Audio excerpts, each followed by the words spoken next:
Pau, Hanaho. This is Kaiopua Fife with the Kiwani Foundation, bringing you another segment of Voices of Truth one-on-one with Hawaii's future. And as you can see by our background, we're here on the palace grounds. This is January 17th, 2010, and a pretty significant, very, very significant day that we're memorializing in a lot of different ways. And we have with us today Andre Perez. Andre, mahalo for being with us again. And Andre is involved in a unique segment of what's going on today. It's its own observation, and we'll just kind of let you give some background. First of all, you know, this is going all over the world. I mean, we go up on the internet and people watch it everywhere. So if you could just give a brief background on yourself and what you're doing, and then the most important thing is what we're doing here today, and you are. Aloha kako, Andre Perez.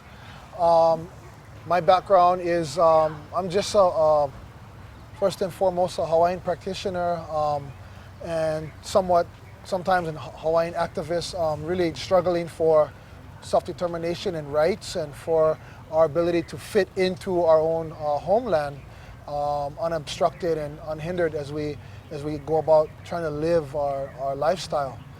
So, you know, we're kind of bringing in both elements. You know, we have our political struggle, but we also have our cultural traditions and religious practices that are very important to us. So for today, we're in the makahiki season, the season of Lono, God of agriculture, God of abundance, God of peace. And so we need to observe and acknowledge this season and this time period for us. It happens every year. So for us, we are taking care of that kuleana. We're caring for that responsibility.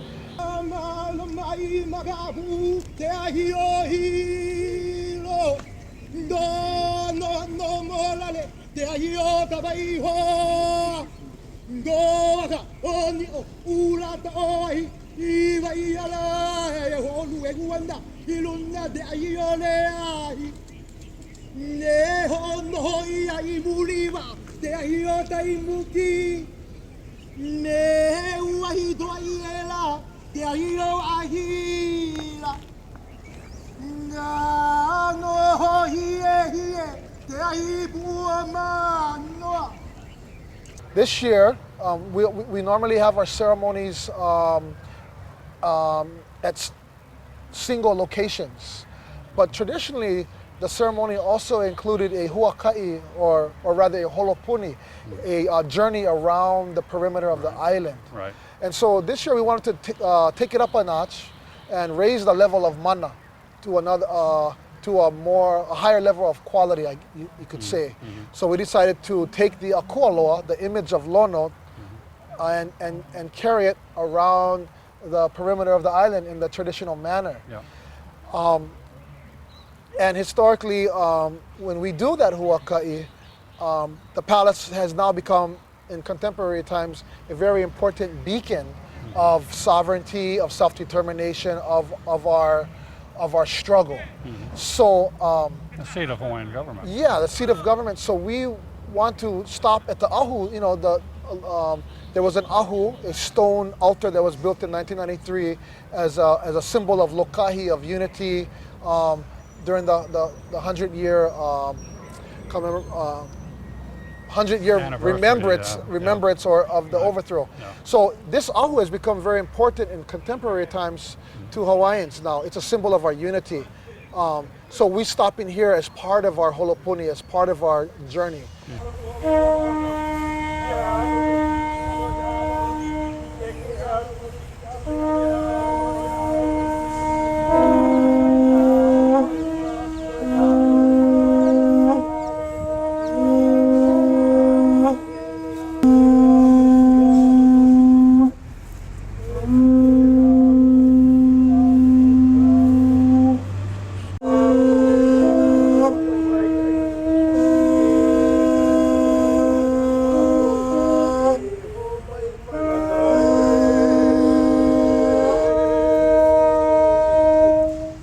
Coincidentally, there's the January 17th. Today is the 200th year of the kingdom. So we timed our holopuni, our journey, to pass through here on this particular day because of the ho'okahi, the ho'okahi lahui, the unity of our people. So we wanted to be a part of that. Sure. So we're really passing through. We're on our way to Nanakuli, but we stopped here today. And as you can see, there's other events happening where now our spiritual religious practice is conflicting with the political struggle of Hawaiians. So now we got law enforcement struggling with Hawaiians who are attempting to gather and to memorialize our queen and to partake in food. And because they have a tent up to protect the food, it's conflicting on a political struggle right in the middle of our ceremony with our akua loa, lono makua. So this is the reality of political, social, cultural struggle for Hawaiians. So maybe we should get over there and maybe we should check it out. Essentially, what we're talking about going on here today is several things. We've got the 200th anniversary of the Kingdom of Hawaii, Right. which was actually yesterday. Today we've got the 117th anniversary of the overthrow of Queen Liliuokalani. Thank you for clarifying that. That's the right. Hawaiian Kingdom. Right. And coinciding as so many things do, we have the makahiki paying homage here. Right. As we can see, you folks walked in from Kanewai Lo'i, from Manoa, carried the akua loa, and the ahu is here. This ahu has this altar has multi-purpose functions. It's a symbol of unity. It's used as a gathering point. We have our religious traditions that are practiced, and so we share the ahu. But right now, as you can see, there's a conflict going on because we're having a peaceful gathering. We have our akua, we have our god, and the cops are coming to take down a tent, which is infringing on everybody, including us in our religious practice. So we need to it's hard to coexist with our traditions and religion and politics and political struggle and oppression here. Well, especially when the occupiers don't give any credence to the legitimacy of our cultural claims or even our political claims. Or even any respect for that matter, consideration. We're in a peaceful a peaceful gathering here, and now it's turned very, very political. Well, apparently, the Kanaka Maoli people, my people, our people, have decided that they're not going to abide by these oppressive palace rules that are designed to keep Hawaiians from celebrating our culture and our legacy and our religious practices. They're gonna, they have erected the tent to cover. The whole purpose of that tent is to provide protection for the memorabilia of the queen, because the birds drop. So it's just really a small tent to protect the image of our queen. And so they've decided that they're gonna leave the tent up. They're gonna challenge these DLNR rules and regulations against a simple pop-up tent. And they're gonna form a series of concentric circles around the tent, starting with smaller circles and form as many circles as we have people for, to discourage, I guess would be the word, to discourage the law enforcement from coming over here and confiscating our tent and disrupting and disrespecting our peaceful gathering, our religious practice, our honoring of our queen, our commemoration, all of that things. All these things are multi-layered for us. We come here for many reasons, all the way from political civil resistance to deep spirituality and religious practices. Just so happened today the two cross paths, so we're here for religious purposes. Well, is that what you call a convergence? That's called what you would call a convergence, Hoa, akua, akua. We're converging here.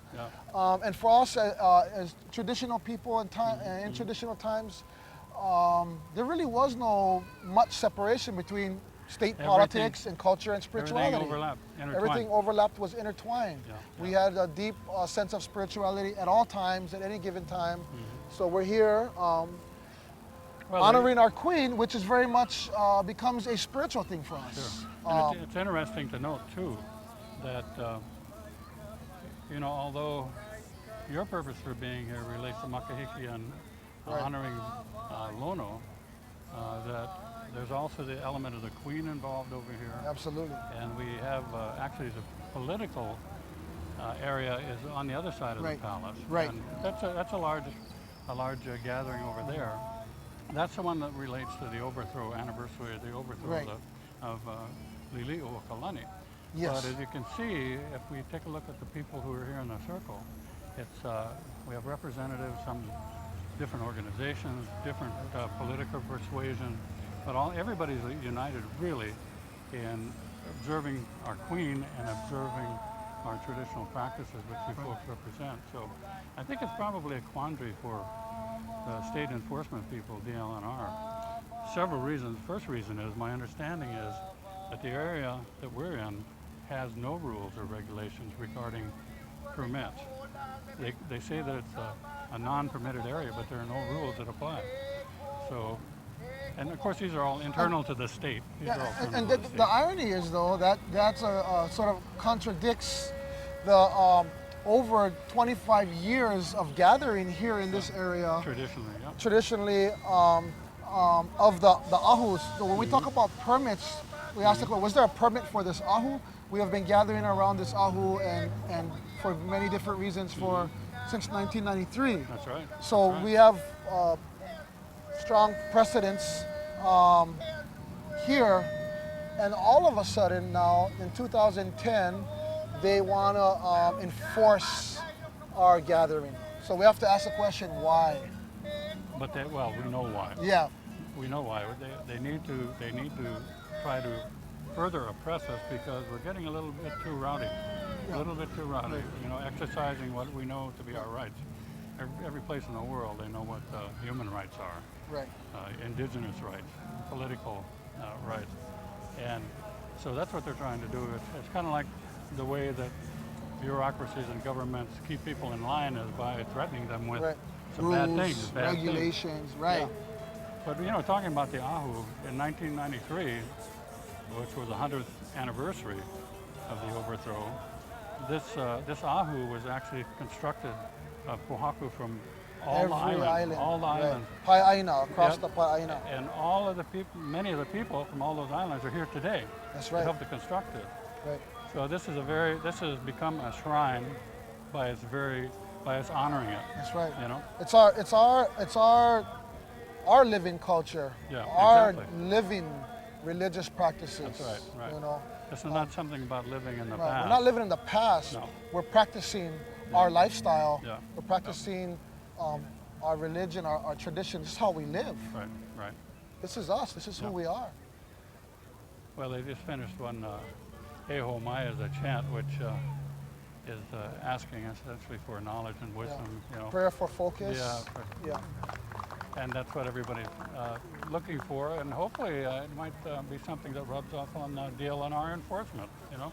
Hopefully they rethink this ridiculous notion and just let us Sure. gather in peace. Yeah. Well, we just had an announcement by Keomoku, our legal mind, who has just received word from the DLNR enforcement that as long as we're doing our protocol, religious observances, that they're not going to make any problem for us. But once the protocols are completed, their intent is then to come in and remove the tent. Still have people giving offerings Mhm. to our Akua, Lono Makua, God of abundance, agriculture, peace, etc. Mhm. And it's sort of a very awkward situation here because we still have people coming in and giving offerings, ho'okupu,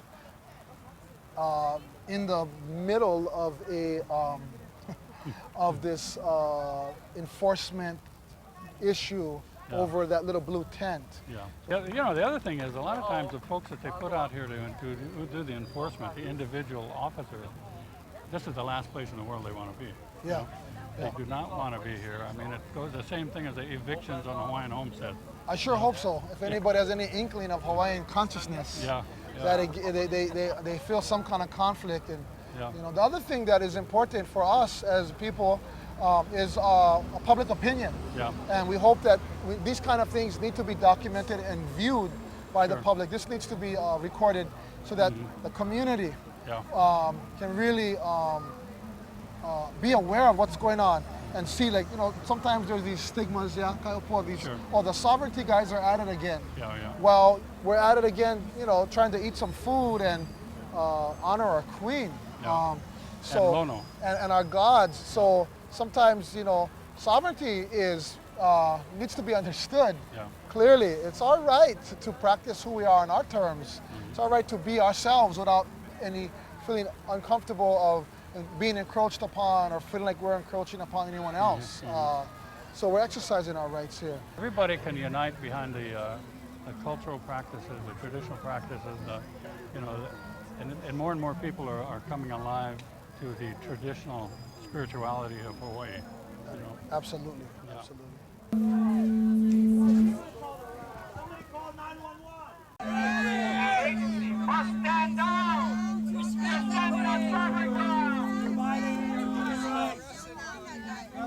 Please respect traditional Hawaiian practices. This is a peaceful, spiritual gathering. We are Hawaiian nationals, not Americans. The rules are control jurisdiction here. Take the citation. Take them to court. Show us your law. This is harassment. Check it out. This is harassment. Somebody call the FBI. For strict tree fire man, come here. You know what is human rights violation? You violating our rights, our constitutional rights. Respect Hawaiian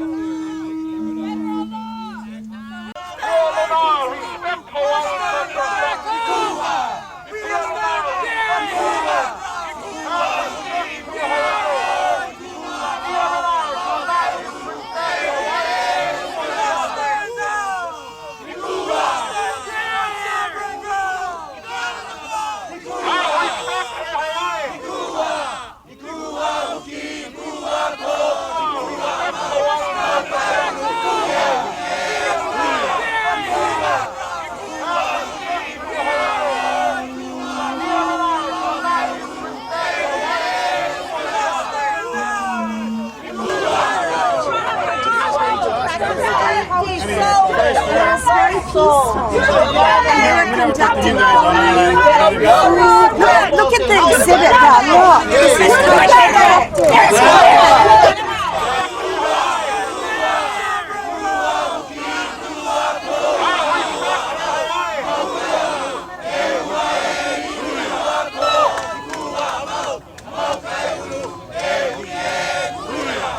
For me, it's, you know, this is our home.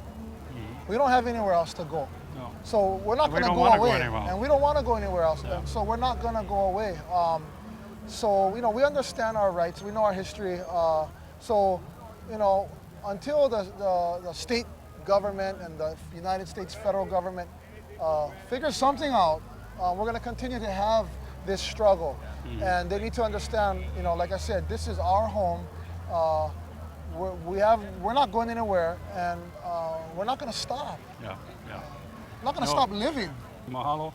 We're going to be around here all day. We may grab you back later. Thank you. Mahalo. Kaiopua 5. Until next time, hui ho.